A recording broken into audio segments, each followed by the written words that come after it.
locking stuff up. Yeah, I think it could have been prevented.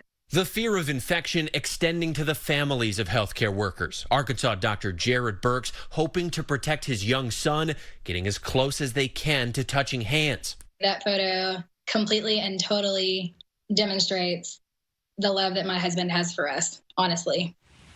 A powerful image there, a reminder of the sacrifices being made. Trevor Ault joins us now from the Javits Center, where a makeshift hospital will open on Monday. And Trevor, Governor Cuomo revealing a bit of positive news, but we have to be careful here. It's about the rate at which people are being hospitalized, and maybe more importantly, the rate at which people are going into the intensive care units.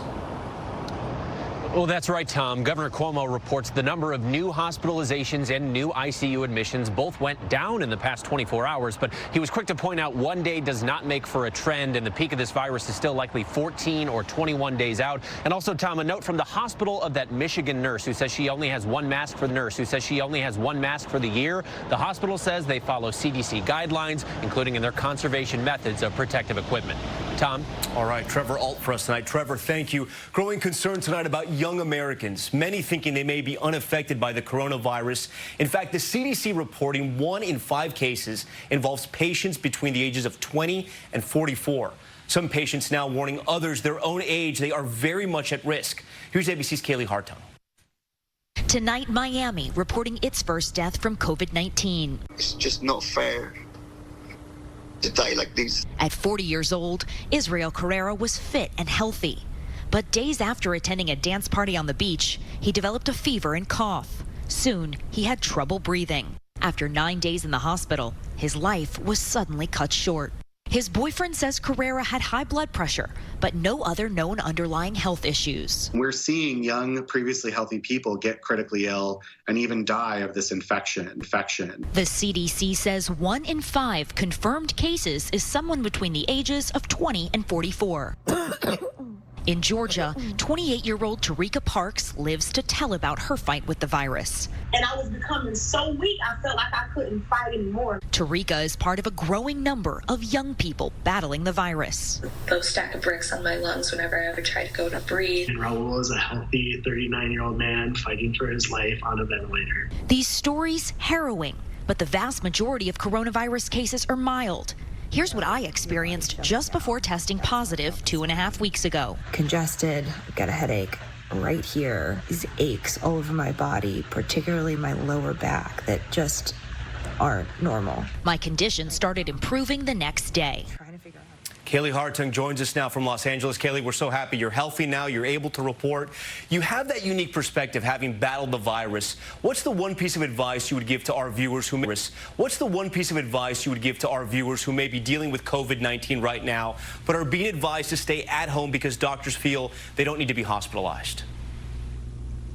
Tom, that's the position I was in. My doctor told me to rest, hydrate, and to take a pain reliever as I needed for my headache and those body aches. What's most important in these mild cases is to stay home, to isolate, and to take that order seriously. Tom. Kaylee Hartung, our own Kaylee, who's been battling the COVID-19 and now is so healthy. Kaylee, thank you for that. We move on now to President Trump and the apparent rift growing with some governors critical of his response to the outbreak. Michigan, now the 15th state to be declared a disaster over the virus. The president saying states should be more appreciative, sparring with some governors he feels are not showing enough gratitude. ABC's Rachel Scott is at the White House. Appearing with his coronavirus task force, President Trump had this message for the nation's governors. I want them to be appreciative. The president calling out Jay Inslee and Gretchen Whitmer, the governors of 2 states hit hard by the coronavirus. Well, I think we've done a great job for the state of Washington, and I think the governor, who's a failed presidential candidate, as you know. Michigan, all she does is she has no idea what's going on, and all she does is say, oh, it's the federal government's fault. Both Democrats have criticized his administration's response to the pandemic. I can't afford to have a fight with the White House, but the fact of the matter is, at some point, we are going to have to analyze where all the failures were. I think it would be very, very helpful if the federal government could be more assertive and aggressive and more organized in helping all of us to obtain these systems. The president telling the vice president not to bother with them. And I say, Mike, don't call the governor of Washington. You're wasting your time with him. Don't call the woman in Michigan? Yesterday, Whitmer said Michigan's pleas for crucial supplies were coming up empty. What I've gotten back is that vendors with whom we had contracts are now being told not to send stuff, here to Michigan. Today, Whitmer saying the vice president did call, and the state received more than 112,000 of those vital N95 masks from the national stockpile, with 8,000 more on the way. In a video message, she showed her appreciation. We're grateful to FEMA for that, grateful to the White House for the disaster declaration. We're working 24/7. There is much work to do, but this is good news. And Tom, an update tonight on those checks to Americans. The White House has indicated that Americans could see that relief as early as April 6th. Now, if you have direct deposit set up with the IRS, that money will go straight to your bank account. Otherwise, paper checks will be mailed out, but that could take 4 to 5 weeks. Tom? Okay, that is a very important update. Rachel, thank you. Overseas now, in those grim milestones across Europe. Italy now topping more than 10,000 deaths. Spain reporting its highest number of deaths since the outbreak began, and the Vatican with news about Pope Francis. ABC's Julia McFarlane is in London tonight. Tonight in Italy, the number that's hard to believe but a brutal reality. The death toll passing 10,000. With hospitals overrun, there's a glimmer of hope. Officials are now saying the rate of new cases is decreasing every day. The Vatican testing Pope Francis. He and close aides do not have the virus, but several employees have contracted COVID-19. The Pope is 83 and has one lung. Tonight, the European epicenter potentially moving to Spain.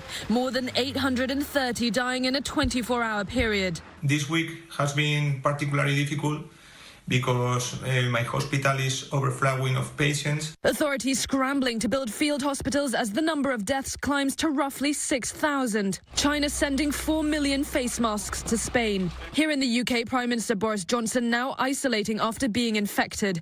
Healthcare workers distraught over the ongoing pandemic. So in the past week or so, I've seen more deaths than I have done in my whole nursing career so far. Here in the UK, as the government prepares to roll out more widespread testing, officials announced the total number of dead has now exceeded 1,000. Tom? All right, Julia, thank you for that. And there's much more ahead on World News Tonight this Saturday. The drug trials underway that may make a difference in fighting COVID-19. We'll have an update from a doctor who has used the drug combo now being studied. Plus, the tornado watches issued across several states. The National Weather Service calling it a particularly dangerous situation. Stay with us. Okay, so I'm a magnificent mile from I thought I was managing my moderate to severe Crohn's disease until I realized something was missing. Me. You okay, sis? My symptoms were keeping me from really being there for my sisters.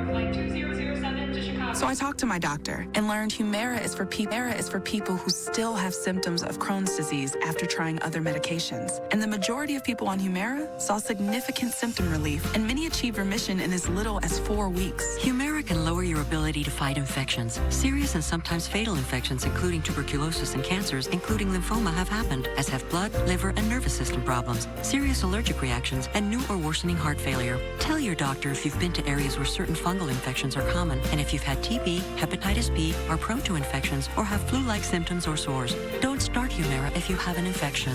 Be there for you and them. Ask your gastroenterologist about Humira. With Humira, remission is possible. I'm working to make each day a little sweeter.